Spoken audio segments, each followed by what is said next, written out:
Alors, bonjour, bienvenue sur Mon corps au quotidien. Donc, je reçois encore à nouveau Joachim. Bonjour Joachim. Bonjour Déborah. Donc, on avait fait une première interview il y a un mois, non? Oui, je sais plus. Facile. Ouais. Ouais. Donc, moi, à l'époque, du coup, je découvrais un peu la méditation, même si j'en avais déjà fait avec des applications, mais j'étais pas vraiment rentrée dedans. Et donc, entre-temps, on a fait plusieurs cycles en groupe. Ben, on s'est vu toutes les semaines. Ouais, oui, c'est ça. Mine On de s'est rien, vu quand toutes même. les semaines en groupe. Et voilà. Et du coup, là où j'en suis, alors il y avait une première phase de découverte un peu, c'était un peu l'excitation du début. Et moi, je m'aperçois que c'est un peu frustrant parce que, alors j'ai compris que c'était pas, enfin, je le prends pas comme un truc anti-stress en soi, parce que je trouve que ça, enfin, ça marche pas forcément. Mais du coup, la question, c'est en fait à quoi ça sert la méditation? Voilà. J'aime beaucoup cette question et je trouve qu'on a intérêt à se la poser régulièrement. Ouais. Donc il y a une réponse traditionnelle des gourous de la méditation dont je fais un peu partie finalement, qui est la première réponse, c'est oh ça sert à rien. Mais évidemment c'est une provocation. C'est pas beauté en touche que de dire la méditation ça ne sert à rien. C'est une façon d'attirer l'attention de l'autre vers le fait que s'il faut que ça serve à quelque chose, ça va être très compliqué. En Ouais. fait, c'est juste ça qui est dit. C'est que les attentes reculent l'apparition des fruits. Oui, c'est ça. Mm. Mais c'est dur de faire quelque chose sans rien en attendre, quoi. Je trouve ça difficile. Ouais, c'est inhabituel. Ouais. Et vraiment, là, je vois qu'il y a des personnes, enfin, tu vois, dans notre sphère du développement personnel, enfin, je détesterais faire partie de la sphère du développement personnel, mais par la force des choses, j'y suis quand même. En fait, on a tendance à se former à une technique qui serait acquise en 3 jours. Et donc après, nous appliquerions cette technique et monterions une start-up, ma start-up à moi, porteuse de la technique que j'ai appris en 3 jours. Mm. À l'échelle d'Homo sapiens, tu vois, ça a l'air logique. Mais à l'échelle d'Homo sapiens, tu vois, Homo sapiens, il est comme nous depuis 300 000 ans. Et les pratiques de méditation que nous explorons sont pas très anciennes. On sait qu'elles ont 2000 ans. Mm. Et dans les millénaires précédents, il était surtout question de magie, de pouvoir, de pouvoir, de pouvoir entrer en relation avec l'essence des plantes, des lieux, des montagnes, de la mer, du ciel, du soleil, afin de se sentir en relation. Parce que notre condition humaine, c'est quand même d'être de petits humains nus. Ouais. Ouais, c'est quand même ça notre condition première. Donc ce qu'on appellera au 19e siècle chamanisme, en fait, ce sont des postures humaines, ancestrales, de ceux qui sont petits dans la nature et donc qui aimeraient tourner leur position en de bons offices et en une bonne collaboration, par exemple avec les animaux et les plantes. Ouais, ouais. Tu vois, il y a une logique dans tout ça. Donc, si tu veux, la pratique de l'assise silencieuse, c'est une tentative ancestrale de se poser, de ne rien faire et d'écouter. Écoutez quoi? L'homme qui parlait à l'oreille des chevaux, euh, c'est juste qu'il est en relation avec eux. Vu de loin, il a l'air d'avoir un pouvoir magique de communication avec les chevaux, mais vu de là où il est lui, non, il est juste avec eux, il est disponible à eux depuis longtemps, il est en relation. Ça rejoint un peu les traditions animistes, alors, tout ça, non? Là, je te parle d'un vrai cheval. Ouais, ouais. Je te parle d'un homme, enfin, je te parle d'un film déjà. Mais, mais il y a des personnes qui savent être avec les plantes, ou être avec les humains. Un très bon psychothérapeute, c'est quelqu'un qui est Hmm, avec toi. ok. Donc c'est cette capacité-là que nous développons. C'est un entraînement. On pourrait comparer ça à s'entraîner à courir ou s'entraîner à faire de la musculation sur des appareils de musculation. Tu vois, c'est un entraînement, une pratique. Le mot sanskrit pour dire pratique, c'est abhyasa. Ça veut dire répétition, dans le sens où les artistes, les musiciens, les artistes en général, les danseurs aussi, répètent. Ouais, c'est un vrai entraînement, en fait, parce que Oui, ça. c'est une répétition à ne rien faire. Hmm. Alors, idéalement, mes préoccupations s'effondreraient et peut-être réapparaîtraient sous un nouveau jour. Un exemple. Un Hmm. exemple de à quoi ça sert. Moi, ça me sert à ça. Je suis très préoccupé dans ma vie. J'adore l'instant où je me pose parce que j'ai un peu l'habitude de la pratique, si tu veux, donc je suis formaté d'une certaine façon par aimer m'arrêter.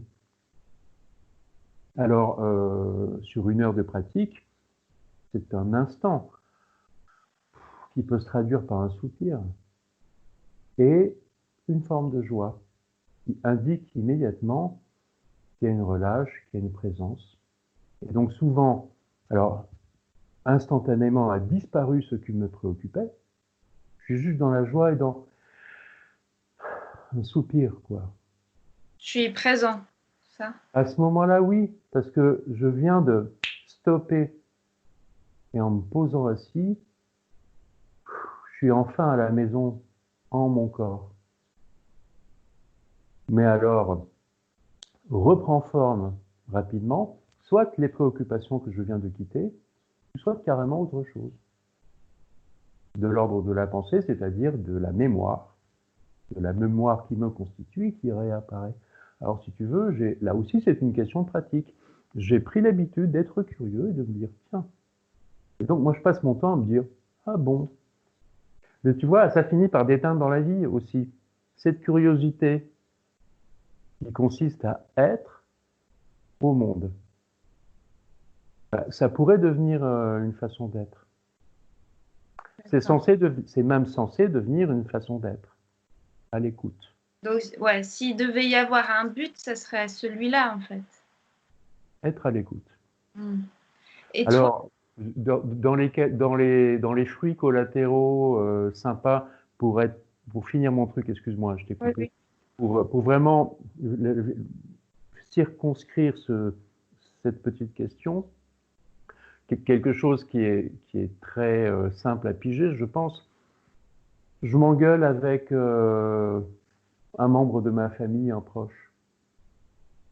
Bah, il y a moyen de rester prisonnier de cet accident pendant une heure, un jour, un mois, un an, 10 ans, jusqu'à la mort, en fait.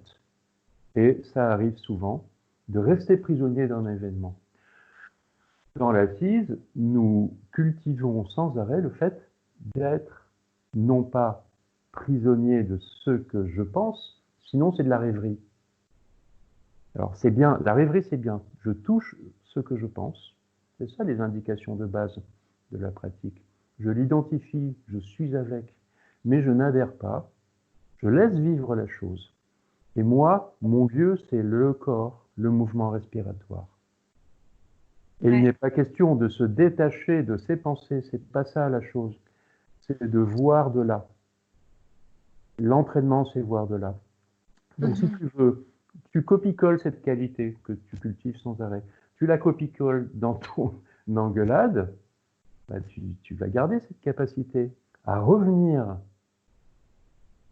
en toi et à voir émerger la chose sous un nouveau visage, comme d'habitude. Mhm. Ok. Et toi, tu pratiques tous les jours ou à quelle fréquence ou enfin, il y a des moments où En ce moment, depuis 2 ans, je me suis remis à pratiquer quasiment tous les jours pendant 1 heure, sans parler du fait que je transmets des enseignements à peu près tous les jours aussi. en plus des enseignements alors? Oui, j'ai une pratique personnelle qui consiste à m'asseoir 1 heure. Donc des fois, je la partage en vidéo. D'ailleurs, ce matin, bah, c'était le cas. À 8h30, j'étais là. L'ordi était allumé exactement comme là. J'étais assis à la même place. Et voilà, qui veut vient. Moi, je m'en fous, je pratique. Et d'ailleurs, je suis soutenu, tu vois, même si personne ne vient au rendez-vous, je suis soutenu par mon rendez-vous. Je suis content. Hmm. Et en général, il y a des amis qui viennent. En fait, il y a du passage de personnes avec lesquelles je travaille à un échelon ou à un autre, qui viennent en général par curiosité et pour voir ce que ça fait d'être soutenu pour 1 heure de pratique. Parce que quand on commence cette pratique de l'assise silencieuse, moi, les gens que je fréquente le plus, ils sont profs de yoga déjà, ou ce sont des pratiquants voilà, qui ont fait le tour un peu des questions, des pratiques corporelles, qui commencent à s'intéresser à la méditation, donc ils commencent à pratiquer 20 minutes ou une demi-heure. Et donc il y a toujours ce truc de 1 heure, ça semble dingue. Ouais, ouais. Moi, je me rends disponible aux autres devant l'ordi euh, le mercredi et le samedi, quoi. C'est ma pratique. Alors, bingo, je suis soutenu dans ma pratique. Bingo, des amis viennent régulièrement me rejoindre. Bingo, on débrief. Après 7 heures, on se parle un peu, tu vois, comme là. Et donc, sur bingo dans tous les sens. Ouais, ouais. Et c'est vrai que c'est mieux en groupe en fait, parce que, enfin, Mais moi, j'ai appris en groupe. oui, voilà. Et j'ai l'impression que apprendre seul dans son coin, ça me paraît un peu, Je vois pas comment on peut. ouais. Enfin, il y a plusieurs niveaux au mot apprendre. Hmm. C'est-à-dire que, étant soutenu dans une pratique en groupe de façon, je trouve, hebdomadaire, je suis, je suis soutenu. J'ai des piqûres de rappel, j'ai des questions, j'ai les questions des autres. Très important, les autres pensent à dire des trucs que tu Hmm. dis aussi, tu ne les avais pas vus, tu n'avais même pas pensé à les formuler, et paf, il y a quelqu'un qui formule. Ouais. Et paf, l'enseignant, s'il peut, il oriente ou il donne sa réponse, ou une réponse, ou un truc des enseignements qui parle de ça, etc. Donc, si tu veux, ça fait un gros soutien. À partir de ce soutien-là, il y a la possibilité de déployer à un moment donné une pratique personnelle quotidienne, mais en étant soutenu par ce rendez-vous hebdomadaire. Moi, c'est ce que j'ai vécu pendant des années. Mhm. Je n'ai les années où je n'allais pas à mon rendez-vous hebdomadaire, je j'abandonnais en fait cette espèce de lieu. Cette espèce Mhm. de lieu n'avait plus forme et donc je ne parvenais pas à Ouais. pratiquer. Alors moi, Ouais. tu vois, je suis un peu âgé quand même, j'ai 50 balais, donc si tu veux, il y a eu des phases. Mais il y a par exemple, il y a 10 ans, j'ai pratiqué, mais comme un dingue, 3 ans. Et tout en participant à des tas de séminaires, toutes mes vacances scolaires étaient prises dans l'étude. Je filmais au sein d'une association les enseignements. Donc j'étais partout, toutes les vacances scolaires dans des séminaires, des stages, en été, 3 semaines de stage, etc., etc. J'ai passé 3 ans à être méga soutenu pour que cet ensemble puisse rentrer en cohérence en moi, dans mon rapport au monde et surtout dans mon expérience de la vie. Parce que tout ça, c'est bien gentil, les enseignements de yoga, la méditation. Mais si nous ne tissons pas de rapport avec la vie, ben ça sert à rien. Ouais. Et c'est vrai qu'en groupe, enfin, les groupes, le groupe auquel j'ai participé, enfin, dans lequel j'étais, c'est vrai que d'avoir les retours des uns et des autres, je pense que c'est essentiel en fait, parce que ça, enfin, moi, m'a permis de prendre conscience de ce que je vivais aussi, parce qu'on n'arrive pas forcément à mettre des mots sur ce qui se passe. et à se dire ah ouais, je suis pas si folle que ça aussi, quoi. Enfin, il se passe, c'est un peu pour tout le monde pareil, quoi. Ouais. Enfin, c'est pareil et différent à la fois, quoi. Exactement. Et tu vois ça, ce que tu viens de toucher là, pour moi, c'est essentiel. Ouais. C'est-à-dire que tu entres dans une humanité, dans l'humanité. Enfin, on y est déjà, hein, on n'y entre pas. Mais tout à coup, tu vois comment nous sommes pareils et comment nous sommes différents. Mais c'est le comment qui compte. Et ça aussi, ça se pratique. Ouais. Moi, je suis un peu accro à écouter les autres. Mm. Parce que je sais que j'ai toujours de bonnes surprises, je suis accro. Ouais, c'est vrai qu'on découvre toujours quelque chose, ouais. Mm. Alors, écouter les autres, ça peut être lire des livres, par exemple, des livres ou regarder des films qui ont été formalisés par des artistes et donc des personnes qui ont vraiment un don d'expression particulier. Ça, c'est génial. Mais pas seulement. Entre nous, les humains de base, bah, je trouve qu'on s'instruit très très bien dans ce genre de circonstances. Ouais. Et on a parlé de la joie aussi, il y a pas la dernière fois, la fois d'avant dans le groupe. Et donc ça serait un truc pas qu'il faudrait, mais qu'on serait susceptible de toucher du doigt, quoi. Enfin, c'est ça? Enfin, un truc qui devrait advenir et qui. Enfin, moi, j'ai pas très bien compris, hein. Parce que et on est tous, on aime tous cette sensation, donc on se dit ah ouais, putain, si je médite, je vais me sentir joyeuse, ça va être trop bien, mais du coup, faut pas l'attendre. Alors, tu vois, comme c'est. Ouais, La première chose, c'est de repérer corporellement ce que c'est. c'est ça, faut laisser venir et oui, et sentir au niveau du corps. Mm.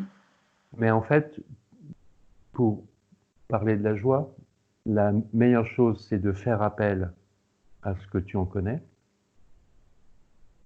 Ce que tu en connais, ce sont des mémoires, des souvenirs, où ton corps a ressenti ça. Mais ces souvenirs, oui, faut pas les appeler de manière volontaire, parce que le but, c'est aussi de calmer l'esprit, donc faut laisser arriver. Non, c'est bien de laisser l'esprit tranquille. Ouais, Je parlais pas de méditation là, je parlais là maintenant. Et d'accord.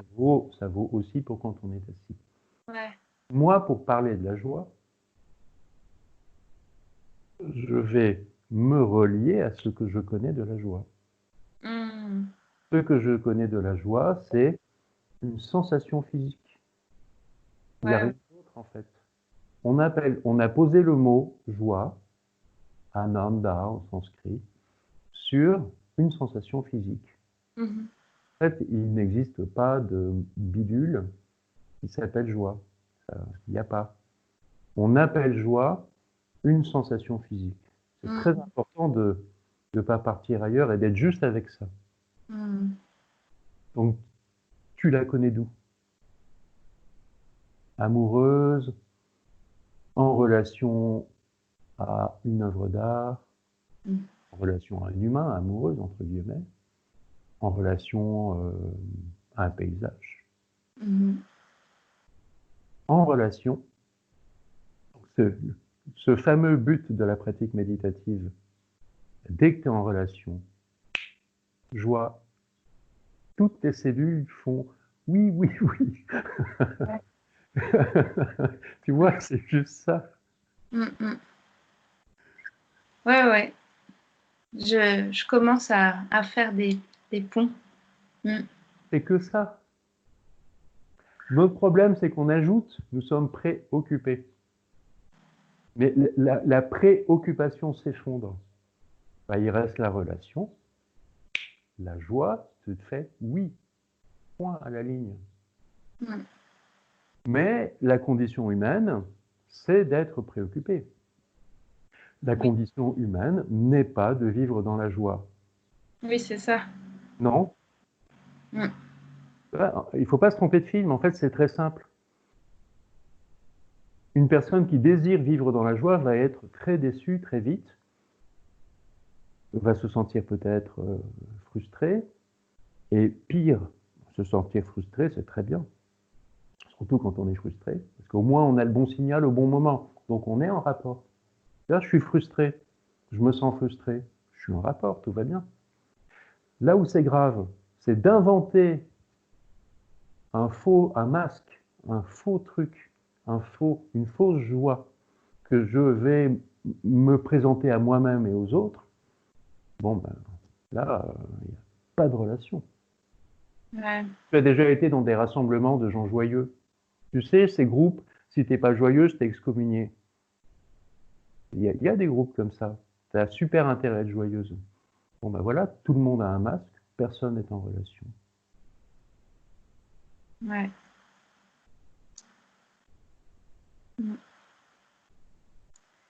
Et, du coup, en méditation, on essaye d'intégrer, de réintégrer son corps. Mais comment on dit Si la relation entre... si je laisse s'effondrer mes préoccupations, il ne reste rien d'autre que la présence de moi en ce corps. Scénario idéal, dans le Ouais, process idéal. Alors on passe par des zigouigouis variés pour arriver là. parce que les pensées, enfin, le dire, on peut pas les... Enfin, elles seront là, quoi. Oui, je suis pensée. Ouais. Je ne suis rien d'autre. Mm. Je suis des mémoires, des pensées d'hommes préhistoriques, de guerriers des guerres, de pères d'enfants, d'amoureux joyeux ou déçus, les deux, etc., etc. Je suis tout ça du monde, plus mon vécu. C'est-à-dire, je suis inné. Je suis inné, je suis mémoire de l'humanité. Mm. Et en plus, je suis mémoire, fruit de mes actes à moi. Et je suis tout ça. Donc, comment veux-tu qu'il se passe rien et que je ne pense pas? C'est pas possible. Ouais. La question, c'est de voir ce dont je parle. Tu fais, ah ouais, ok, ça marche comme ça. Je suis homme préhistorique. Waouh! Tu vois, tu intègres la chose. Bah, voir remonter des pensées cheloues, agressives peut-être. Ouais. Et puis, au, C'est pardon, au début, tu disais, il faut... Enfin, il faut, pas il faut, j'aime pas ça, mais observons comment... Je Quel, n'ai jamais prononcé ce mot. observer, non? Non. Jamais? J'ai effacé ce mot de mon vocabulaire pour Ah. ne pas te perdre. Je te jure que c'est vrai. Mais alors, t'avais pas dit un truc genre analyser ou non, il n'y avait pas un truc de cet ordre-là? Analyser, c'est une capacité intellectuelle, qui est une Ouais, c'est ça. capacité d'analyse. On a ça. Mais d'essayer de voir vers quoi sont orientées les pensées ou... Non, certainement pas. Ok. Certainement pas. Ce que j'ai peut-être cité à un moment donné, que je cite souvent, c'est donc un rappel de mémoire pour toi et pour moi, une mémoire que nous avons en commun parce que nous avons été scolarisés tous les deux. Tu vois, j'utilise parfois des mémoires communes. Comme je sais que tout le monde a été à l'école républicaine, je fais souvent appel, c'est peut-être ça dont tu parles, à ce que nous vivons lorsque nous cherchons à comprendre l'énoncé d'un problème ou d'un devoir ou d'une dissertation. Lorsque nous lisons l'énoncé d'un petit problème de maths quand on est à l'école primaire. Hmm. Donc je parlais de la fonction analytique, de la Non. concentration, vous voyez? Concentration, parce qu'en fait je parle de ça pour montrer que nous pouvons être concentrés et analytiques, et nous pouvons abandonner cette capacité après l'avoir utilisée pour rester dans l'ouvert, et c'est dans cet ouvert, qui est le contraire de la concentration, qu'émerge en général la vision, carrément, c'est-à-dire la relation avec la solution du problème ou le chemin de dissertation. Mm. Et ça, je parle de ça parce que c'est théorisé dans les enseignements du yoga très bien, dans les Yoga Sutras, dans les Samkhya-Karika, dans des Upanishads. Ce fonctionnement de l'être humain a été extrêmement bien théorisé il y a 2000, 3000 ans.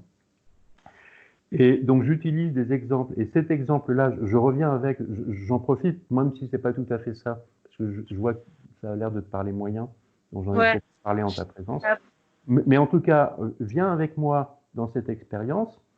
Tu es une écolière d'école primaire, on te présente un problème de baignoire qui se remplit avec un robinet qui coule, je ne sais pas combien de litres, et toi, tu es là. Donc, en fait, déjà, tu vas être obligé de rassembler ton esprit épars, qui était épars de par les désirs et ce que tu vis comme enfant.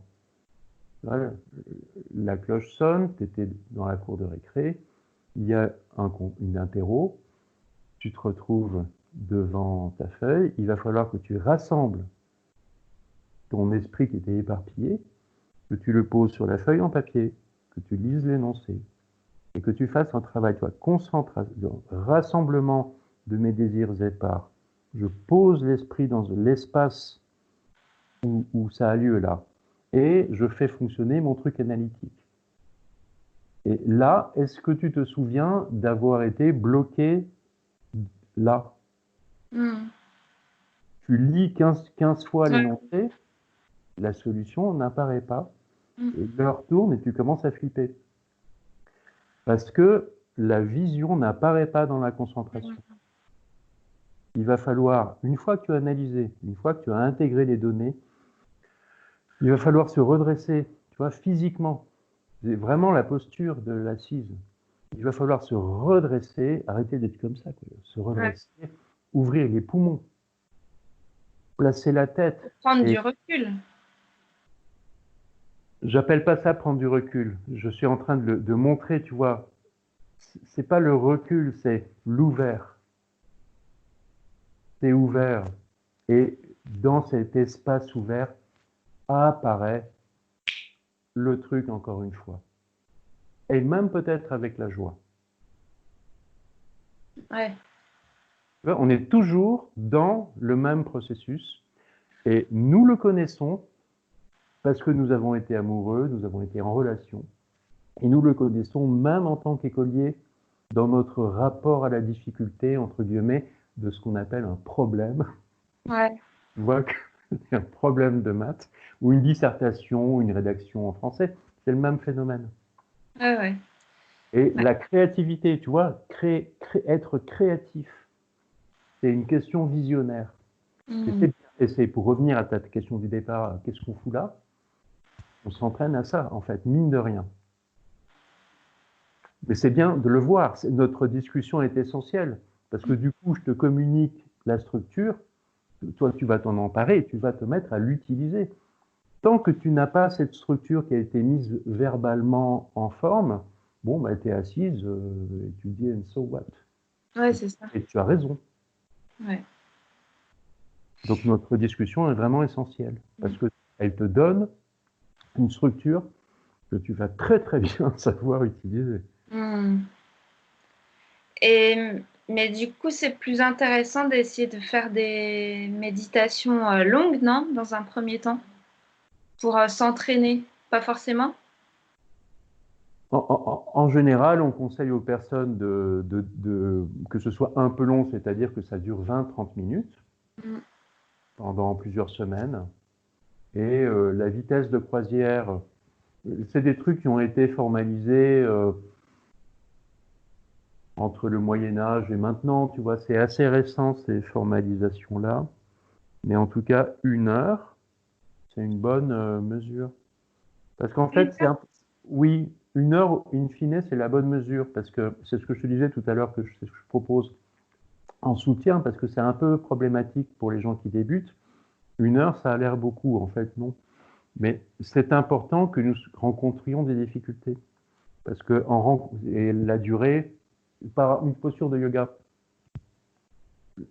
la posture qu'on appelle celle du guetteur, par exemple, où tu es ou qu'on appelait la planche quand on faisait de la gym à l'école. Tu es en appui sur les deux bras, le corps est tendu, tu es en appui sur les deux pieds, donc tu as les deux bras tendus, les deux pieds derrière toi.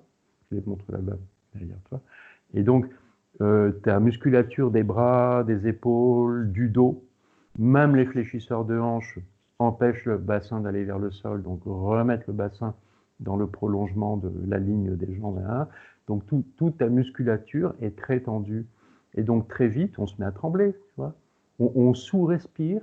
Il nous faudrait beaucoup d'énergie pour faire fonctionner tous ces muscles, mais on est bloqué dans la position, et donc ça nous empêche de respirer. Mhm.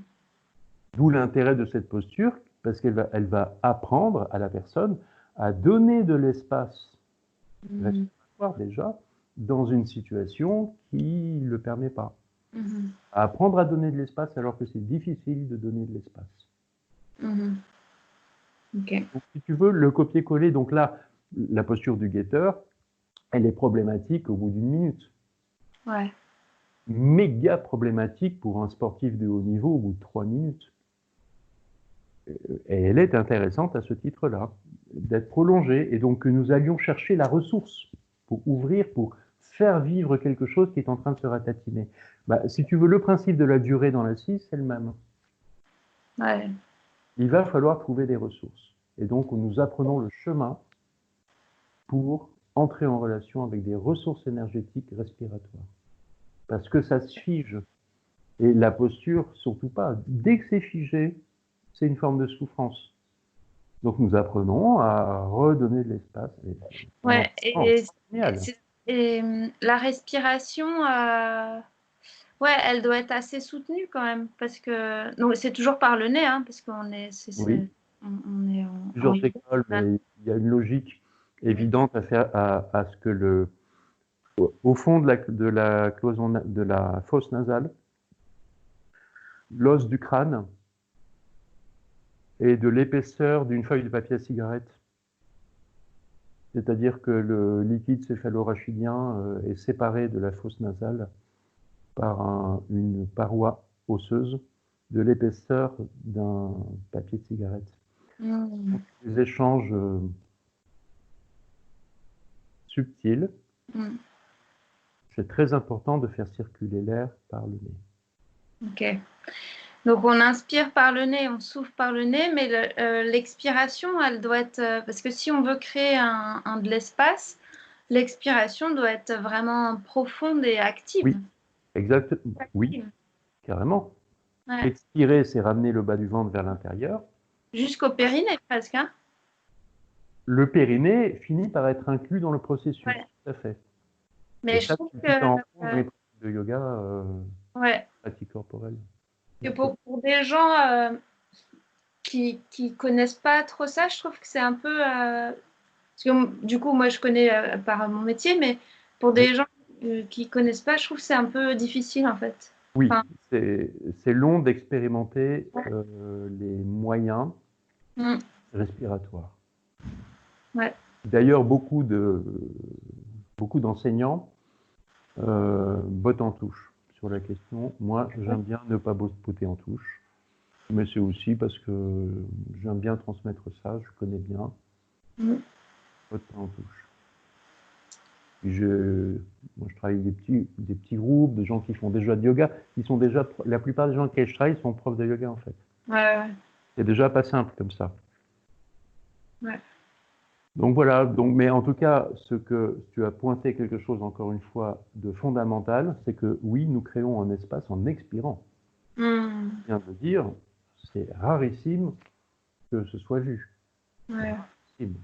Tout le monde croit qu'on crée un espace en inspirant. Mais non, c'est en expirant que l'espace est potentiellement créé.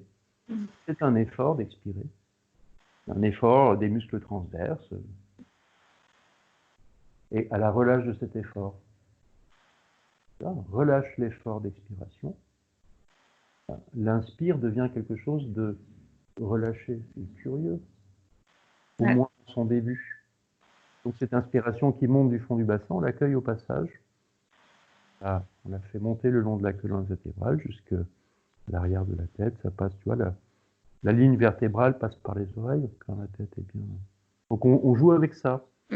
On- la question, c'est de faire de deux mouvements antagonistes, expire, inspire, ça a l'air antagoniste, eh bien nous en faisons ce que le français appelle très joliment une respiration, c'est-à-dire que nous en faisons un mouvement circulaire, une spirale. C'est la définition même de pranayama, c'est-à-dire comment dire, la maîtrise des souffles. Ouais. Un jeu de mots avec le ayama, qui est expansion. Yama, maîtrise, ayama, expansion. Enfin bref, mais en tout cas, c'est une question de maîtrise et d'expansion des souffles, ce qu'on appelle énergie vitale. Ok. Et alors, un élément manque encore pour répondre à ta question. Cette posture assise, c'est pas le guetteur, mais c'est pas non plus, on n'est pas allongé dans son lit. Ouais, Il y a une tenue, il y a une tenue importante, même si elle est dans le mouvement, c'est une tenue dans le mouvement, surtout. Bah, il faut de l'air, il faut de la respiration pour driver l'énergie, au moins au départ. Et donc, il est nécessaire, enfin, régulièrement, j'allais dire quand on débute, mais c'est faux, la question n'est jamais réglée, même au bout de 40 ans de pratique, c'est jamais réglé. Si mon organe mental se barre de chez moi pour aller se balader ailleurs, mon corps va s'abandonner et ce petit effort pour respirer un peu plus ne sera plus là. Et donc, je vais me retrouver soit effondré, soit rigidifié, ou les deux, ce qui est très désagréable. Et donc, à un moment donné, ping, on revient. On ne part jamais pour toujours. À ce moment-là, tu verras dans la pratique qu'il est nécessaire, et c'est d'ailleurs une source de joie, reprendre, reconstruire ouais. une Et condition, muscu encore. ouais. À chaque fois que tu reconstruis les conditions de ta présence, la présence est conditionnée à des formes aussi. Tu vois, le corps touche la gada, il n'y a pas de Ouais, ouais, ouais, bien sûr, ouais. la vigilance, il y a déjà une qualité vigilante qui est induite par la forme du corps et par le fait, tu vois, pour tenir assis, même en étant relâché, ok. Tenir assis, complètement relâché, respirant, ok. Mais quand même, toutes mes cellules ont besoin d'être actives. Tu vois, c'est quand même un truc de ouf. Ouais, ouais. Il y a des cellules musculaires, mais pas que. Par exemple, tout le contenu de l'abdomen, tout le contenu des organes de l'abdomen, ils se tiennent aussi. Les intestins, tout le bordel, quoi. Et c'est pas mes muscles extérieurs seulement qui tiennent. Tout ça est vibrant, un peu, mine de rien. Et donc là aussi, on s'entraîne encore à être, mais tu vois, mais on est tellement perché que tout ce que je te raconte, je te vois, tu as l'air de trouver ça évident. Bah, Oui, bah parce que c'est aussi un peu mon boulot et puis je l'ai expérimenté avec toi, donc ça me paraît pas si. et oui, mais lorsque nous sommes préoccupés dans la vie et qu'on est là, pris dans nos trucs, bah, on est très loin. Ouais, ouais, on est très loin. Ouais. Et donc, c'est cet écart qui est vachement important pour nous. Et pratiquant tous les jours, tu vas créer des liens. Ouais. Ton intelligence personnelle va tisser, mais même dans l'inconscient, par comparaison. C'est de la pratique, répétition. Et donc, ton état d'être va se modifier. Clair, carrément. Tu seras toujours la même personne. Hein. Pas de problème. Mais il y a quand même une qualité, quoi. Ouais, c'est vrai. Énorme. Ouais. Mais c'est très difficile c'est difficile à partager. Franchement, j'ai moi-même, tu sais ce que je te racontais tout à l'heure, où pendant 3 ans, j'étais hyper assidu dans une association qui partage la pratique de la méditation avec Fabrice Midal, qui a un accès aux médias, qui écrit pas mal de livres, qui draine par le biais des médias du monde, et ben, tous les mercredis, par exemple, moi j'étais occupé avec le son, donc je lui mettais son micro, les haut-parleurs, les machins, tu vois, c'était une des raisons de ma présence, très bon poste d'observation. Et ben, je sais plus ce que je voulais dire à propos de... Tes 3 ans de Oui, mais je sais plus pratique pourquoi je approfondie. parlais de ça. Oui, c'est dur de voir. Donc j'ai vu ces personnes qui viennent par les médias, qui ils entendent parler, ils viennent. Mais la relation est très difficile à établir. Souvent, les personnes viennent une fois et ne reviennent pas. Ouais. Donc, notre groupe de pratiquants, où on était à l'époque, je sais pas, entre 30 et 50, c'était les débuts de l'école, ne grossissait pas. Un passage radio et pam, tu avais 200 personnes de plus le mercredi quand même. Zéro, tu vois. Et donc, c'est très intéressant de voir les personnes arriver, de voir la difficulté de relation avec la chose. C'est très intéressant de le voir et tu fais ah ouais, c'est Oui. très instructif. Puis il n'y a pas qu'une difficulté de relation, il y a aussi des colères, il se passe des trucs. Là, le mercredi, il se passait des trucs de dingue dans cette salle. Des gens qui viennent pour péter les plombs. Ouais. Je sais, des gens, on m'avait vendu ce qu'ils avaient imaginé, et puis je me Ouais. pointe, j'ai des fourmis partout, j'ai mal. Donc c'est très important d'expérimenter tout ça, parce que pareil, ton intelligence chope les contrastes, cale, organise, tisse, et ça fait vraiment partie de l'apprentissage. Et en plus, ça te décomplexe complètement dans tes relations de transmetteuse de ce genre de choses. Tu sais que c'est pas évident. En général, les personnes qui voient, c'est parce qu'à ce moment-là, il y a peut-être une rupture dans leur vie, que donc elles ont intérêt à voir. Les personnes, je pense, qui s'intéressent aux pratiques de yoga en général, c'est pas le fruit du hasard, c'est parce qu'il y a un besoin. Ouais, ouais. Et donc ça se respecte aussi. Ouais. Tu ne vas pas embêter avec la méditation des gens qui n'ont pas que ça à foutre à ce moment-là. Ouais. Des parents qui viennent d'avoir un enfant, c'est pas le moment. Pas du tout. Ouais. Moi-même, quand mes enfants sont nés, avec ma compagne, avec leur mère, on a été fortement en contact avec ces pratiques. On n'a pas du tout attrapé le fil à ce moment-là. On avait vraiment autre chose à faire.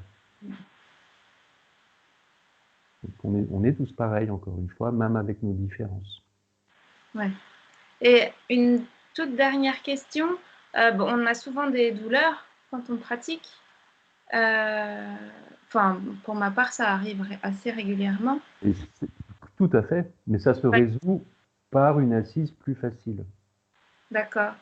Pendant la pratique, il y a une douleur qui est vraiment forte et qui part pas, alors malgré la respiration et tout, est-ce qu'on peut changer de position ou enfin je dis Bah, ouais, se recaler, bah, bien sûr. Le mouvement est essentiel. ouais, Bon, dans mon vocabulaire, je ne parle que de mouvement. Je ne sais pas si tu as remarqué. ouais. Mouvement, mouvement, mouvement. Ok. Mais enfin, franchement, euh, pour que ce genre de problème ne soit plus un problème, de toute façon, il y aura toujours des problèmes, si tu veux. Il suffit de vivre un truc qui tend le corps. Tu Ouais. t'assieds, tu as le dos notamment tendu. Mm. Donc, et il n'y a pas de solution définitive à ça. Mais ce qui est important, c'est de remettre en question ce sur quoi tu assis en fait régulièrement, de façon à ne pas se mettre dans une assise, jambes trop repliées, Ouais, ouais. assis sur le sol trop bas, qui est difficile. Mm. Ok. Bon, ben c'était pas mal là. Oui, on a fait un tour, intéressant. C'est complet. Et ben Joachim, je te remercie.